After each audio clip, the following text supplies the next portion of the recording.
Hello friends. तो आज है मंडे। तो आज का जो वीकली प्लान है जो कि हमारा रहने वाला है 18 नवंबर से 23 नवंबर, क्योंकि संडे को जो है हमारा फुल रिवीजन होता है। उस दिन हम नया कुछ नहीं पढ़ते, इसलिए मैं ऐड नहीं करती हूँ।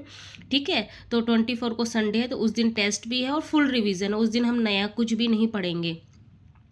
तो जीएस जीके में जो अब की बार मैंने चूज़ किया हुआ है आर्ट एंड कल्चर चूज़ किया हुआ है, क्योंकि ये स्टैटिक का पोर्शन है। क्योंकि हमें पता है कि जो हमारा जीएस जीके में जो पोर्शन जो मोस्टली क्वेश्चन आते हैं, जहाँ से क्वेश्चन बनते हैं, वो है हिस्ट्री, स्टैटिक जीके और जियोग्राफी। ये तीन पोर्शन है, बहुत ज़्यादा मतलब फ्रिक्वेंटली आते ही आते हैं क्वेश्चन। ठीक है, इसमें से तो स्टैटिक तो हम ऐसा तो नहीं कर सकते। अगर आप चाहो तो जो मैंने वीडियो बताया हुआ है हिस्ट्री का 11 आवर्स का, जो सर का कि कंप्लीट हिस्ट्री, तो आप उसको पहले कर सकते हो पूरा। उसके बाद आप स्टैटिक को, फिर पॉलिटी को या ज्योग्राफी को, जो भी आपको पसंद है। लेकिन मुझे क्या है, एक ही जो है मुझे ऐसा चेंज करके पढ़ना अच्छा लगता है, इसलिए बोर भी फीलिंग नहीं होता है, इसलिए मैं चेंज करके पढ़ती हूँ। तो इस वीक जो है आर्ट एंड कल्चर रहने वाला है। फिर नेक्स्ट वीक जो है हिस्ट्री का जो पोर्शन मेरा बचा हुआ है, जैसे मेरा पिछले वीक जो है 5 आवर्स वो कंप्लीट हो चुका, और 6 आवर का फिर नेक्स्ट वीक मैं इस तरीके से करूँगी। तो इसके बाद जो है आर्ट एंड कल्चर में मैंने इस बार जो कोई भी यूट्यूब चैनल का नाम नहीं लिखा है। आप कोई भी सर्च कर सकते हो, क्योंकि मैंने बता दिया आपको सर्च कैसे करना है, तो कंप्लीट आपका आ जाएगा वन शॉट वीडियो। तो जो मैंने देखा हुआ है वो शायद 3 आवर्स या 4 आवर्स ऐसा कुछ होगा, तो देखा जाएगा। तो ये पूरे वीक हमें पढ़ना है, ठीक है। इसलिए मैंने लिखा है क्योंकि जैसे जैसे हम आगे बढ़ते हुए जाएंगे, ठीक है, तो उसमें क्या है, रिवीजन पोर्शन हमारा ज़्यादा बढ़ता जाएगा। तो अगर हम ज़्यादा मैटर पढ़ेंगे और रिवीजन हमारा कम हो जाएगा, रिवीजन के लिए हम टाइम नहीं देंगे, तो जो रिवीजन हम अच्छे से कर नहीं पाएंगे और प्रीवियस जो है वो भूलते हुए जाएंगे। इसलिए मैंने अब की बार जो है छोटा टॉपिक रखा है, लेकिन ऐसा रखा है कि ये बहुत इंपॉर्टेंट है, इसमें से बनते ही बनते क्वेश्चन, तो इसको पूरा अच्छे से करना है। और बाकी जो भी टाइम बच जाता है आपके पास, वो जो है उसका रिवीजन करना है। और ये पूरे वीक का है, ठीक है। अगर आपको लगता है कि एक दिन में आप फिनिश कर सकते हो, तो पूरे एक ही सब्जेक्ट को आप लेके पढ़ सकते हो कि आपने जीएस आज कर लिया, कल आपने मैथ कर लिया, परसों आपने रीजनिंग कर लिया, कि आपके ऊपर है, ठीक है। जैसा आपको पढ़ने का मन करे वैसे। ये वीकली प्लान है कि हमें इस वीक में, एक वीक के अंदर ये कंप्लीट करना ही करना है। उसके बाद आ जाते हैं जनरल मैथ में। जनरल मैथ में अब की बार मैंने चूज़ किया एवरेज, क्योंकि जब भी मैं मॉक टेस्ट देती हूँ एवरेज में मुझे प्रॉब्लम आ रही है। ऐसे तो सॉल्व कर लेती हूँ, प्रॉब्लम नहीं होती है, लेकिन कुछ ऐसा होता है कि ट्रिकी होता है, तो हमें ना ट्रिक की ज़रूरत होती है उसको, क्योंकि लॉन्ग टर्म में मतलब लॉन्ग मेथड यूज़ करेंगे, बेसिक मेथड यूज़ करते हैं ना, तो उसमें टाइम कंज्यूम हो रहा है। इसकी वजह से मैंने सोचा कि एवरेज कर लेते हैं। जब जो टॉपिक में प्रॉब्लम आती है, मैं उसको उसी टॉपिक को टारगेट करती हूँ, जिससे क्या है, मेरे फिर मॉक टेस्ट में नंबर इंक्रीज होने लगेंगे। क्योंकि अननेसेसरी कोई भी चैप्टर है, पढ़ने से कुछ नहीं होगा। जैसे नंबर सिस्टम मैंने पिछली वीक रखा था, तो वो आप चाहो तो मैराथन वाला वीडियो भी कर सकते, क्योंकि मैंने जो नोटिस किया नंबर सिस्टम में जो है रिमाइंडर वाला जो है, शेषफल वाले जो क्वेश्चन आते हैं कि किससे डिजिबिलिटी है, वो वाले क्वेश्चन आते हैं, और यूनिट डिजिट वाले आते हैं। तो जो टॉपिक पहले हमें दिख रहा है, आइडेंटिफाई हो रहा है कि प्रीवियस ईयर में ऐसे क्वेश्चन पूछे गए हैं, तो उस टॉपिक को पहले फिनिश कर लो। उसके बाद, क्योंकि नंबर सिस्टम बहुत बड़ा है, हमें करना भी नहीं है, क्योंकि जितने क्वेश्चन बनते हैं उसी हिसाब से हमें प्रिपरेशन करनी है, और बोर भी नहीं होगा, इसलिए मैंने थोड़ा चेंज भी किया। और मैंने प्रैक्टिस सेक्शन में लिखा हुआ है कि 30 क्वेश्चन डेली का, प्रीवियस जो भी चैप्टर हो गए हैं हमारे, उन सब का मिक्स है, हमें प्रैक्टिस करना है, ठीक है। इसमें आप कोई भी मॉक कर सकते हो, या जैसे मेरे पास बुक्स है PYQ DSSB के, आप उनको कर सकते हो, ठीक है। तो इस तरीके से, क्योंकि अभी हमारा पोर्शन इतना हो चुका है कि हमें डेली का प्रैक्टिस करना है, मिक्स करना है। ऐसा नहीं है कि एक ही टॉपिक को हम लेके बैठ गए, ठीक है। क्योंकि एग्जाम में मिक्स ही आएगा, एक पैटर्न का तो आएगा नहीं कि एक टॉपिक से तो आएगा नहीं, मिक्स ही आएगा। तो हमें उस तरीके से अब अपने आप को प्रिपेयर करना है। रीजनिंग में इस बार जो मैंने जो चूज़ किया है, सिलोलिज्म चूज़ किया हुआ है।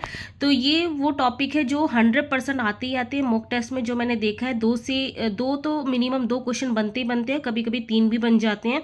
तो ये बहुत इंपॉर्टेंट टॉपिक है। वैसे तो आप कर सकते हो, लेकिन मैंने सोचा कि एक और बार, क्योंकि मैंने जब भी इसका क्वेश्चन किया है कभी गलत होता है कभी सही होता है, मतलब ऐसे नहीं है कि जितनी बार भी क्वेश्चन आए मेरे दोनों में से दोनों करेक्ट हो गए। इसलिए मैंने सोचा कि इसका एक यूट्यूब में जो भी कोई भी सर का है, जैसे मैं तो पीयूष सरवरसानी सर उनको फॉलो करती हूँ, तो उनका वीडियो देख लूँगी। और शॉर्ट में भी बताते हैं, ज़्यादा लंबा वीडियो नहीं होता, हमें इतना भी नहीं देखना है, हमें मेन क्या है प्रैक्टिस करना है। तो थोड़ा सा कहीं से समझ लिया, उसके बाद प्रैक्टिस हमें करनी है। तो इसके बाद जब भी मेरा फिनिश हो जाएगा उसके बाद इसी के ऊपर जो है मैं प्रैक्टिस करूँगी। और प्रीवियस जो भी है मॉक टेस्ट तो देते ही रहते हैं, जैसे मेरा थर्सडे होता है, संडे होता है, तो उसमें भी रीजनिंग की प्रैक्टिस हो जाती है। उसके बाद आ जाते हैं इंग्लिश। तो इंग्लिश में अब की बार जो मैंने चूज़ किया है वो है प्रीपोजिशन चूज़ किया हुआ है, जो कि रानी मैम का अगर आप फॉलो करते हो तो इनका 3.25 घंटे का 3 घंटे 18 मिनट ऐसे कुछ एक वन शॉट वीडियो है। ठीक है, वहाँ पे मैम ने बेसिक से एडवांस मतलब पूरा प्रीपोजिशन जो बेसिक वाले आते हैं ना वो आपको पूरे अच्छे से क्लियर हो जाएगा।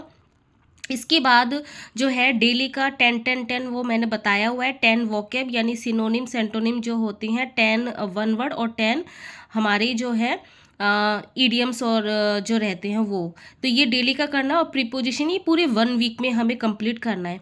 जब भी आपका जैसे कि यहाँ पे 3 आवर्स का है, अगर आपको लगता है कि आपका फिनिश हो चुका है और प्रीवियस वाले भी आपके रिविज़न हो चुके हैं, तो आप क्या करना, जैसे मैं करने वाली हूँ, मैंने यहाँ लिखा नहीं है कि प्रीपोजिशन से रिलेटेड मैम ने जो है एरर जो क्वेश्चन आते हैं कि जो टॉपिक वाइज आप देखोगे मैम की वीडियो, तो उसमें प्रीपोजिशन से रिलेटेड जो एरर आते हैं वो वाली प्रैक्टिस करवा रखी है। तो हमें कोई भी टॉपिक पढ़ना है तो मैम के आप यूट्यूब चैनल में देखोगे हर एक टॉपिक से उन्होंने प्रैक्टिस के उन्होंने क्वेश्चन करवा रखे, और वो सारे प्रीवियस ईयर के होते हैं, तो इंपॉर्टेंट क्वेश्चन भी होते हैं। ठीक है, तो हर एक कॉन्सेप्ट चाहे वो कोई भी आपका सब्जेक्ट हो, कोई भी आपका टॉपिक हो, कोई भी टॉपिक को पढ़ने के बाद आपको प्रैक्टिस जरूर करनी है। ठीक है, जैसे यहाँ पे जीएस जीके में मैंने आपको बता दिया ये टॉपिक, तो लेकिन इसके बाद आपको खुद से प्रैक्टिस भी करनी है, चाहे वो कोई सा भी सोर्स हो, बुक्स हो, कोई ऐप हो, कुछ भी हो। तो पेपर 1 में इतना ही था। तो पेपर 1 में जो भी जिनका भी सब्जेक्ट अलग अलग है, तो पेपर 1 के लिए जो है इस तरीके से मैंने चूज़ किया हुआ है, 4 सब्जेक्ट है। ठीक है, तो मुझे ऐसा लगता है क्योंकि काफ़ी लोग हैं वो फॉलो नहीं कर पा रहे थे, क्योंकि मेरा जो मैं जो चूज़ करती हूँ बहुत ज़्यादा हो जाता है कंटेंट, तो काफ़ी लोग बोलते हैं कि 1 वीक में कैसे फिनिश करेंगे।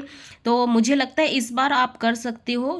इसमें अभी आपको दिखेगा कि इसमें इतना बड़ा नहीं है, ये 1 वीक में हम आराम से कर सकते हैं। आपको अगर लगता हो एक दिन में आपको एवरेज फिनिश करना है या एक दिन में आपको जीएस फिनिश करना है, तो वो भी आप कर सकते हो। लेकिन साथ में जब भी आपको ऐसा लगे कि एक दिन में ये कर रहे हो, तो नेक्स्ट जो भी बाकी जो दिन रह जाते उसमें रिवीजन उनका करना जरूरी है, नहीं तो आप भूल जाओगे। तो अब जिनका सब्जेक्ट मेरा जैसे मैथ है, तो पेपर 2 के लिए मैं बता देती हूँ। तो पेपर 2 में अब की बार जो मैंने चूज़ किया हुआ है कैलकुलस चूज़ किया हुआ है, क्योंकि ये हमारे ग्रेजुएशन पोर्शन में ये टॉपिक था कैलकुलस। तो लेकिन अगर आप ध्यान से देखो कि इसमें 11-12 का ही पोर्शन है, लेकिन इसका जो लेवल आता है क्वेश्चन वो काफ़ी हाई लेवल का होता है। ठीक है, तो जैसे कि लिमिट मेरा ये कंप्लीट हो चुका है, तो इसकी मुझे बड़े मतलब लेवल के जो क्वेश्चन है उनकी प्रैक्टिस करनी है। जो मेरे पेड बैच है उसमें कुछ असाइनमेंट दिए हुए हैं उनको मैं करूँगी। और इसके अलावा जो कंटिन्यूटी डिफरेंशिएबिलिटी ये भी मेरा स्टार्ट हो जाएगा। तो यहाँ पे जो मैंने लिखा हुआ है डेली का 2.5 आवर्स डेली का इस टॉपिक पे चलेगा, और जो बाकी का बच जाएगा 1.5 घंटे, क्योंकि मैं पेपर 2 अभी 4 आवर्स ही कर रही हूँ, क्योंकि पेपर 1 में काफ़ी टाइम लग जाता है और कभी आजकल जो है मेरा 7 से 8 आवर्स ही स्टडी हो पा रही है। ठीक है, तो मुझे अब इंक्रीज़ करना पड़ेगा, क्योंकि अभी हमारा जो है सीरियस पढ़ने का टाइम स्टार्ट हो गया है। ठीक है, अब हम लेजीनेस बिल्कुल नहीं कर सकते हैं। ठीक है, तो इसके बाद जो है 2.5 आवर्स मैंने बता दिया, बाकी का जो 1.5 आवर्स है इसमें जो है आपको करना है PYQ प्रैक्टिस करना है। जितने भी चैप्टर हो चुके हैं वो सब इसमें इंक्लूड हो जाएंगे, तो आपका जो है प्रीवियस वाले टॉपिक उनका रिवीजन भी हो जाएगा, और PYQ करते करते आपको ना ये भी पता चल जाएगा कि कितने लेवल डीप लेवल तक पूछा गया है और हमें किस लेवल तक की तैयारी करनी है, क्योंकि इतने टॉपिक हो चुके हैं अब हमारे जो हम अब PYQ कर सकते हैं। ठीक है। तो प्रैक्टिस हमें ज़रूर करना है। अब मैथ की प्रैक्टिस स्टार्ट कर दी है मैंने, आप भी कर सकते हो, या जिनका सब्जेक्ट है दूसरा सब्जेक्ट है वो क्या करेंगे, जितना भी टॉपिक हो चुका है अब उसकी प्रैक्टिस, जो PYQ वाली प्रैक्टिस है वो आप कर सकते हो। ठीक है, तो यही था। तो फिर मैंने काफ़ी बता दिया आपको कि किस तरीके से क्या है। तो बस यहीं तक था आज का, फिर मिलती है नेक्स्ट वीडियो में, तब तक के लिए बाय।